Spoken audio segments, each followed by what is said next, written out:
Students, 11th standard, 11th lesson, Fundamentals of Organic Chemistry, question number 38, IUPAC naming. See, this is the fifth problem. Write the name of this compound. How to write the IUPAC naming? First, number the carbon atom. First carbon, second carbon, third carbon, fourth carbon. There are 4 carbon atoms are there, means the parent name is butane. In this, there are 2 double bonds are present. At first carbon atom there is a double bond, and the third carbon atom there is a double bond. So how will you write the name of this compound? Parent you wrote, but it is not actually butane. We are going to change the name. There are 2 double bonds. Okay. So first write the position. First, what you should do now? Right, it is not an alkane, right? So you NE replace பண்ணிருங்க.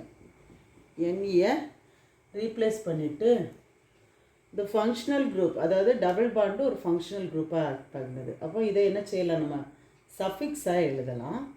So the position of the functional group, that is the double bond, buta 1,3. buta போட்டு ஒரு hyphen போட்டுக்கோங்க. 1,3 டையீன். 2 bond இருக்கிறதுனால tie ஈன் அப்படின்னா என்னது double bond, right? So buta 1,3 diene is the name of the compound. So the next naming as, right, this is the 6th one. First you number this compound. So we can write numbering from this. இப்படி போட்டிங்கன்னா 1 2 3 4 5. இப்போ நமக்கு இதில் யார் ரொம்ப highly ரியாக்டிவாக இருப்பாங்கன்னா அந்த triple bond.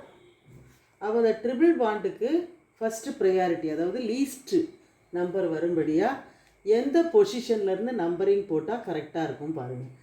இப்படி போட்டோன்னா 1 2 3 4 5. சரி, இந்த மாதிரி போடுங்க, லெஃப்ட் டு ரைட்டு 1 2 3 4 5. அப்போது ஃபஸ்ட்டு நீங்கள் லீஸ்ட்டு ப்ரையாரிட்டி எதுக்கு கிடைக்கும், லீஸ்ட்டு நம்பர் எதுக்கு வரணும்னா அந்த ட்ரிபிள் பாண்டுக்கு வரணும். அடுத்தது அடுத்த ப்ரையாரிட்டி எதுக்கு போகணும்னா சிஎலுக்கு போகணும். ஸோ இப்படி போட்டிங்கன்னா தான் numbering system left to right போட்டால் தான் உங்களுக்கு கரெக்டாக இருக்கும். ஸோ இதுக்கு நம்ம நம்பரிங் கொடுக்குறோம். 5 கார்பன். இந்த பேரண்டில் எத்தனை கார்பன் இருக்குது, இந்த ஸ்ட்ரைட் செயினில் எத்தனை கார்பன் இருக்குது, 5 கார்பன். 5 கார்பன் இருந்தால் பேரண்ட் என்ன, pentane. This is not alkane, ஏன்னா ட்ரிபிள் பாண்ட் இருக்குது, அப்படி தானே? ட்ரிபிள் பாண்ட் இருக்கிறதுனால இது அல்கேன் இல்லை. ஸோ அந்த ட்ரிபிள் பாண்டை என்ன செய்கிறோம், ஃபங்க்ஷனல் குரூப்பாக யூஸ் பண்ணுறோம். ஃபங்க்ஷனல் குரூப்பாக யூஸ் பண்ணணுன்னா அதை சஃபிக்ஸாக எழுதணும். இந்த பேரண்ட்டுக்கு சஃபிக்ஸ். ஸோ சஃபிக்ஸ் என்னது, ஏஎன்இ அப்படியே டெலீட் பண்ணிடுறோம். பண்ணிவிட்டு the position of the functional group எங்கே இருக்குது பாருங்கள், செகண்ட் கார்பன் ஆட்டத்தில் இருக்குது. அதனால பென்ட் 2. இந்த ட்ரிபிள் பாண்டை எப்படி சொல்லுவாங்க அப்படின்னா, 2 சைடும் ஹைஃபன் போட்டுக்கோங்க, ஒய்என்இ ஐ, பென்ட் 2 ஐ. அடுத்தது குளோரைட் ரேடிக்கலோட பொசிஷன் எங்கே இருக்குது, இங்கே 4th carbon. So this chloride is treated as prefix. So எப்படி எழுதுவீங்க, 4 ஹைஃபன், பொசிஷன் ஆஃப் குளோரைடு வந்து எங்கே இருக்குது, 4 chloro pent 2 yne. 4 chloro pent 2 yne is a IUPAC name. Okay.